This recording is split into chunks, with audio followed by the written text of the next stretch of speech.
Good morning. Still going through the book of Exodus, and we'll be reading chapters 23 and 24 this morning. Chapter 23.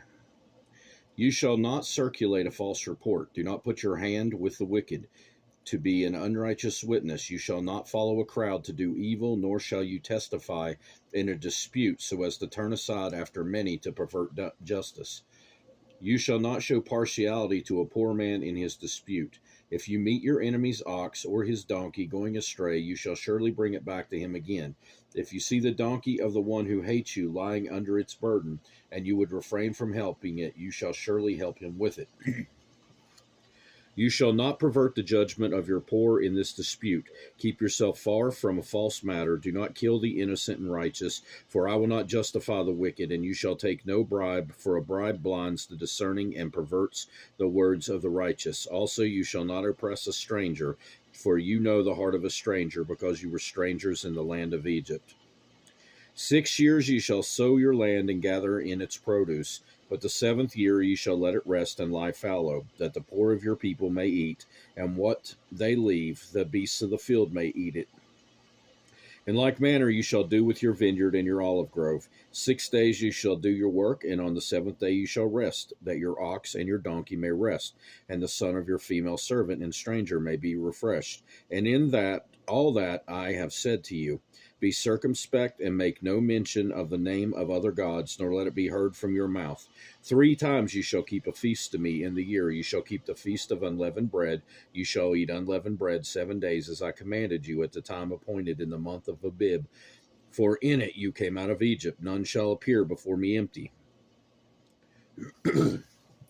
And the feast of harvest, the first fruits of your labors, which you have sown in the field, and the feast of ingathering at the end of the year, when you have gathered in the fruit of your labors from the field. 3 times in the year all your males shall appear before the Lord God. You shall not offer the blood of my sacrifice with leavened bread, nor shall the fat of my sacrifice remain until morning. The first of the first fruits of your land you shall bring into the house of the Lord your God. You shall not boil a young goat in its mother's milk. Behold, I send an angel before you to keep you in the way and to bring you into the place which I have prepared. Beware of him and obey his voice. Do not provoke him, for he will not pardon your transgressions, for my name is in him. But if you indeed obey his voice and do all that I speak, then I will be an enemy to your enemies and an adversary to your adversaries.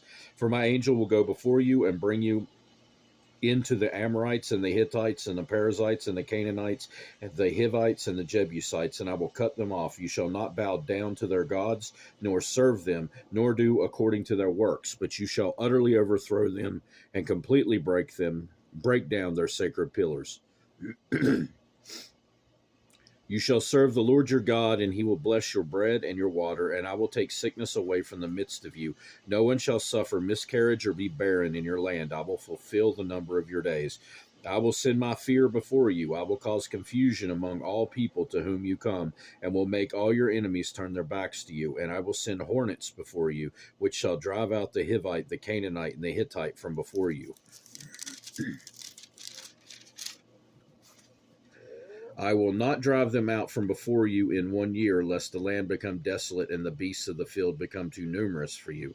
Little by little I will drive them out from before you, until you have increased and you inherit the land. And I will set your bounds from the Red Sea to the sea Philistia, and from the desert to the river, for I will deliver the inhabitants of the land into your hand, and you shall drive them out before you. You shall make no covenant with them, nor with their gods. They shall not dwell in your land, lest they make you sin against me. For if you serve their gods, it will surely be a snare to you. Chapter 24. Now he said to Moses, Come up to the Lord, you and Aaron, Nadab and Abihu, and 70 of the elders of Israel, and worship from afar. And Moses alone shall come near to the Lord, but they shall not come near, nor shall the people go up with him. So Moses came and told the people all the words of the Lord and all the judgments, and all the people answered with one voice and said, All the words which the Lord has said we will do. And Moses wrote all the words of the Lord, and he rose early in the morning and built an altar at the foot of the mountain, and 12 pillars according to the 12 tribes of Israel. Then he sent young men of the children of Israel who offered burnt offerings and sacrifices, peace offerings of oxen to the Lord. And Moses took half the blood and put it in basins, and half the blood he sprinkled on the altar.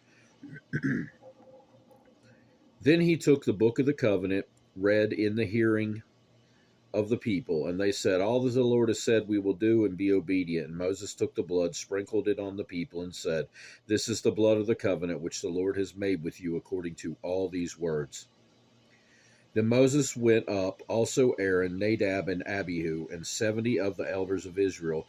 And they saw the God of Israel, and there was under his feet, as it were, a paved work of sapphire stone, and it was like the very heavens in its clarity.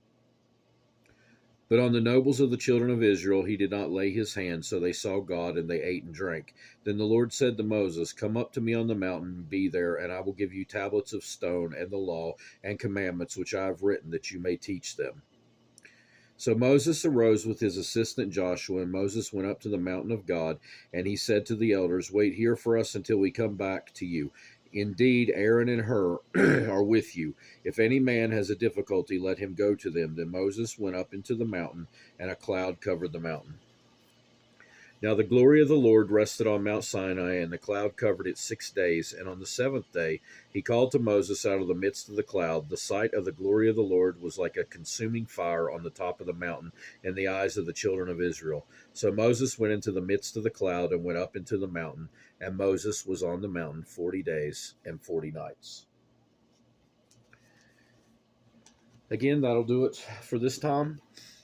God willing, we'll be back in Exodus again next time, and I hope you have a great rest of your day. Goodbye.